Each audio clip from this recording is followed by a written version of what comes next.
Preston Corbill is a stuntman and actor. He started his career in the film industry as a teenager. His career has a span of 20 years and over 100 productions. Notably, he's doubled for Kenny Powers in Eastbound and Down and Lucas Scott in One Tree Hill. And Preston is on the line with us here. Good afternoon, sir. Good afternoon. Glad to be here, Toby. Yeah, it's great to have you here. Being a stuntman sounds like an exciting job and a fun job. Is it? And also, can it be dangerous at times as well? So sure, it's fun. I mean, you get to do a lot of cool stuff. I got to work on DC and Marvel, so you get to be a superhero some days. Mm. Get to be a teen idol on One Tree Hill, and a baseball player, and a bit of a guy who wears a mullet on Eastbound and Down. So lots of versatility, which is very fun. But I think with stuntmen, we always try not to get hurt. We always try to focus on doing the scene and going through the motions. And then if we get hurt, we don't work the next day. So that's definitely the focal point. But stunts in 20 years has been a blast. My body's beat up. I can barely walk. But hey, I got those memories and I got those great times in life. So yeah, definitely fun, and look on it with fondly, and I will enjoy telling the stories for the rest of my life. Yeah, and how badly can you get hurt then? So I've ruptured my Achilles. So I have a pig tendon in my Achilles. I Well, mean, I've broken ribs, wrists, my collarbone, multiple concussions. I had a really bad back injury towards the late end of my career working on a DC project. Bad wire work, and just kind of slammed the ground with my hip, and just kind of like readjusted my spine there for yeah. readjustment, and tore some back muscles that still bother me today. So Wow. pretty much every day I just assess the injuries. I'm on a heating pad at least one part of my body a day, and never got into painkillers. Never wanted to do that. Just kind of focus on the pain for the day, and then a lot of times we have to go and do stunts the same time we get hurt. We got to Yeah. work through pain. So you can That's definitely get hurt pretty bad, but yeah. yeah, that's incredible because there aren't many jobs where you can get an injury as a result of your job that stops you from working Right. in that job. But we can't work if we get too injured. So we're Yeah. definitely trying to not avoid injury when we work. Yeah. Now, you mentioned right at the top about some of the different roles you've worked in, and it is quite versatile, isn't it? So, does it necessarily matter if you don't necessarily look like the actor you're doubling for?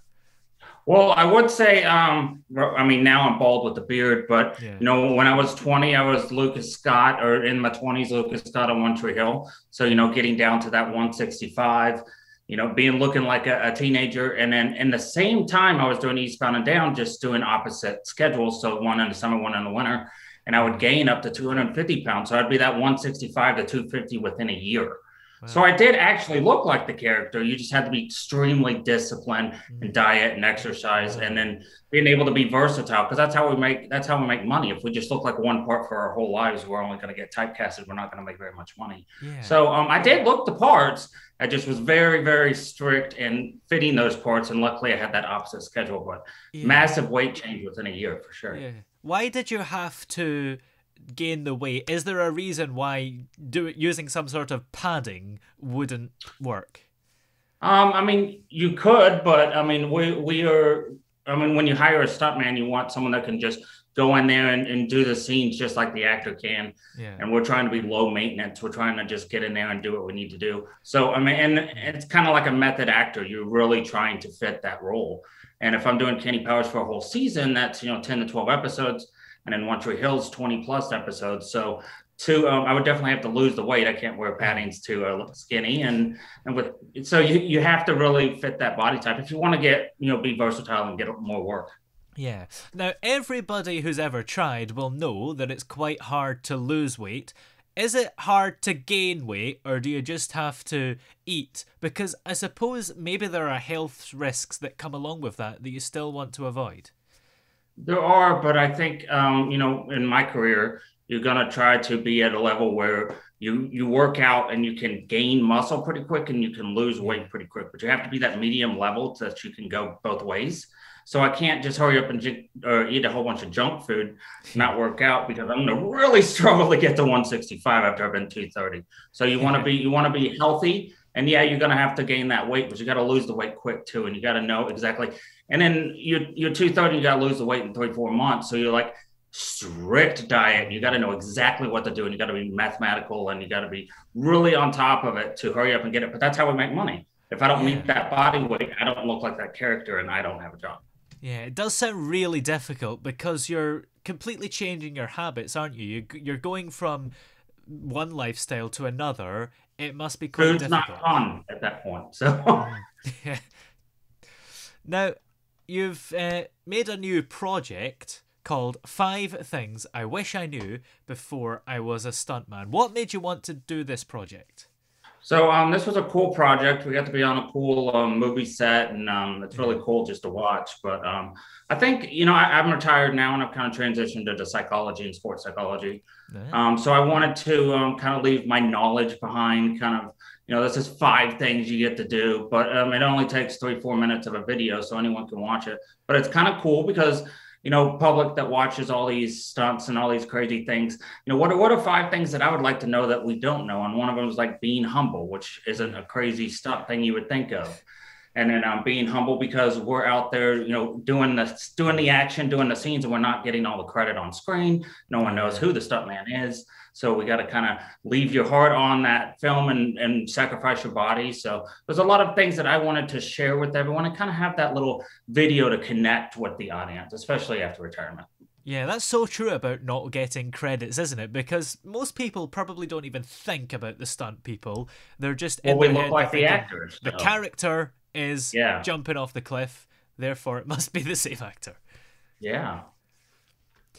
And something I did a character called Bunny Man on Cabin Fever, which is, a lot of people know that character, but I was in a costume. No one knows my face. So it's fun to, do stuff, but we don't get the recognition for sure. Yeah. Do you kind of like the anonymity of it? Perhaps I being do. in very Yeah. well-known scenes, but you're not going to get swamped on the street? No, I do because I love the art of film, and I love the art of stunts and kind of sacrificing your life and doing everything for the film, because that's really where you leave your stamp, your heart on that film. And, it's so just for the project, so for the art and for the audience. And I don't need all that other mess. I just want to give back to the audience and really produce a quality amount of work where my heart was in it. Yeah. Now, which other things, what are the other four things that you wish you knew before you started being a stuntman? One, you're gonna have to watch the video to find out, and two, I don't really remember all of them. So, but no, the video's fun. Being humble was one, and versatile. We have to be very versatile. Like I said, Kenny Powers, Lucas Scott's versatile, but we have to know a lot of things in stunts. We have to be really good at one thing, whether it's martial arts or no fear and you can jump off any building or whatever. And then all the other stuff kind of goes along. And I was able to do multiple kinds of stunts and do multiple kinds of characters on the fly, which made me very versatile and made me get work. So you always have to be on your toes and ready to go when you get that job.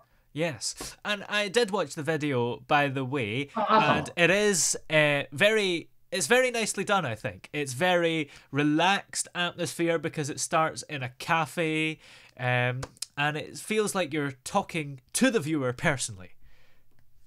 Yeah, no, and that's what I wanted. I wanted to connect with that, and I just wanted people to kind of get an inside view and me sharing my knowledge afterwards.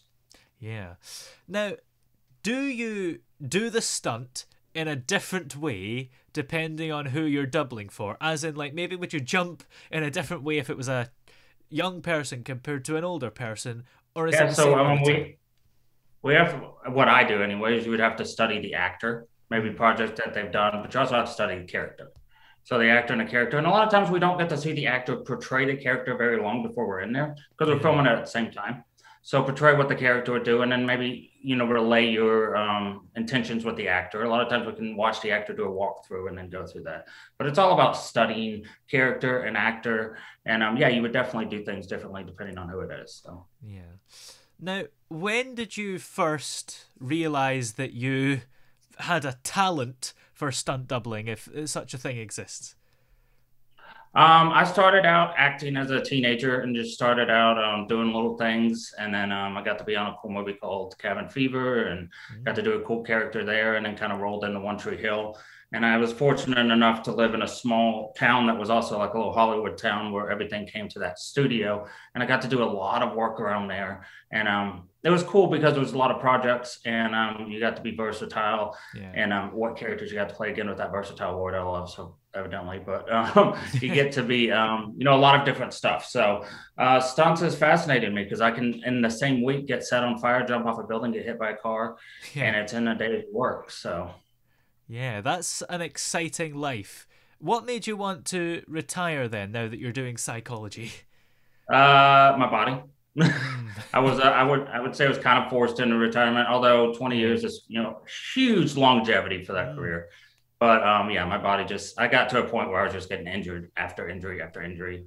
And Yeah. I'm doing sports psychology now, which is great because I can work with professional athletes and kind of I was a professional athlete, so I can get in that mindset, offer knowledge that I have, and offer education that I've learned. So I think it's a great transition for me. And stunts and film will always be a part of my life, some way or another. But I think Yeah. the sports psychology definitely will help me help others. Yeah. Have you ever thought about doing acting just in general instead of being a Uh, stunt actor? I've done some acting. I don't mind doing small acting things. I've never really wanted to do any big acting, being the center of attention or anything. It's just Yeah. not me. I like stunts and I like the art of it. So Yeah, that's interesting. And of all the stunts you've done, is there perhaps a most dangerous one that you've done? I think I always go back to getting hit by a car. Probably done it Mm. 50 plus times, but Wow. that with the car, it's going at a certain speed, and you have your knees here. So when the car gets you, have to roll at that split second, and it's Wow. it's so much timing, so much trust to the driver and the stunt crew and the stunt coordinator, and being able to hit that millisecond of rolling on a car. And if you don't, you break your leg. You could break other things. So it's that timing, and it's that not being an adrenaline junkie as everyone Mm. thinks stuntmen are, because we can't be adrenaline in that moment. We have to be very calm and calculating. And then being set on fire is always fun. It's always a process getting suited up, and they put this kind of liquid on you that makes you super cold. And Wow. then by the time you're suited up for an hour, and you're just freezing, so you're ready to get set on fire. And the actual being set on fire and stuff, you're never on there for a very long time. You're never on fire for a very long time, but it feels like forever. And that's like the most intense, awesome few seconds or a minute that you have in your life, I think. So I think being Yeah. set on fire is definitely my favorite. And is being set on fire quite dangerous, or are you safe in that moment and it's easily extinguishable? I mean, you're always dealing with danger with stunts, especially fire. But I Mm. always say I was fortunate enough to be a part of all these big projects. You have the best stunt coordinator, best crew, best paramedics.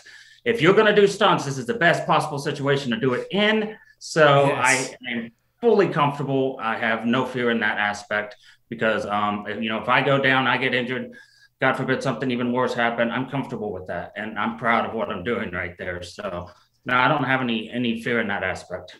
Yeah. And what other maybe tactics are there in terms of doing stunts?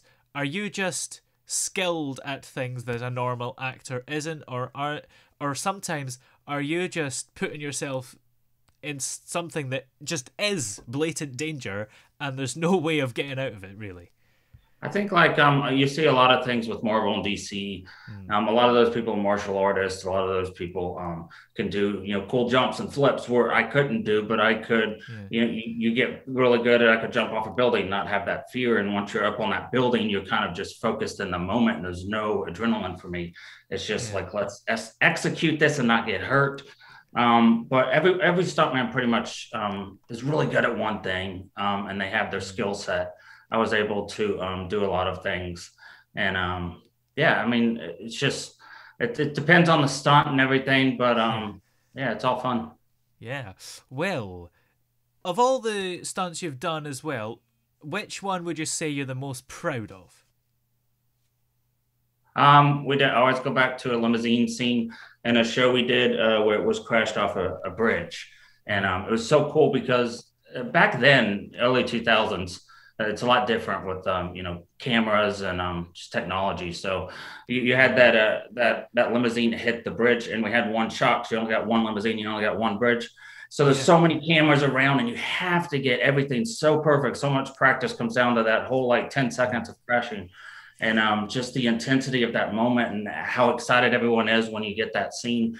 And then doing underwater stuff, doing underwater stuff in the tanks at the studio where it looks like the lake, and you're trying to hold your breath at the same time as you're trying to execute the scene and you're trying to go through the stunt. So the amount of difficulty was huge, but being in that water with all that chaos going on outside, and it's like dead silent in that water and it's peaceful. And I think that's really where I enjoy stunts. Yeah. And in that moment, when you're doing a big stunt like that, are you scared or nervous? Not really out of the fear of messing it up, but more out of the fear of injury or even death. I think any kind of dangerous stunt, if I'm in that moment, I am by myself with the moment. There's nothing else going on. It could be chaos going on. There's hundreds of people on set, everyone's around, but it's just me and whatever that stunt is. And I find so much peace in that, and I enjoy it so much in that aspect of it. So I don't have fear in that, because I know I have the best people around me, but I find so much joy in just being in that moment of just me and the stunt. Yeah, well, where are we able to keep up to date with you and, of course, find the video 5 Things I Wish I Knew Before I Was a Stuntman? So the video's on YouTube. Everything you can pretty much find. You search Preston Corbell on Google and everything pops up. The one social media I'm on is Instagram. We have a great community there, very engaging, very positive. So if you just want to go to my Instagram, stunt.beast, and you can also look at the link tree in the bio that has some videos and some articles. You can look that up, but check out the Instagram. Everyone's encouraging. Everyone's really, really good on that. And then also cameo.com. Cameo is a place where celebrities do shout outs, and I love to connect with fans there and really, just have that connection with everyone. But that's it. That's how you find me. Excellent. Well, many thanks for joining us today. It's been very interesting to talk to you. Thank you, sir, and thank your audience for having me.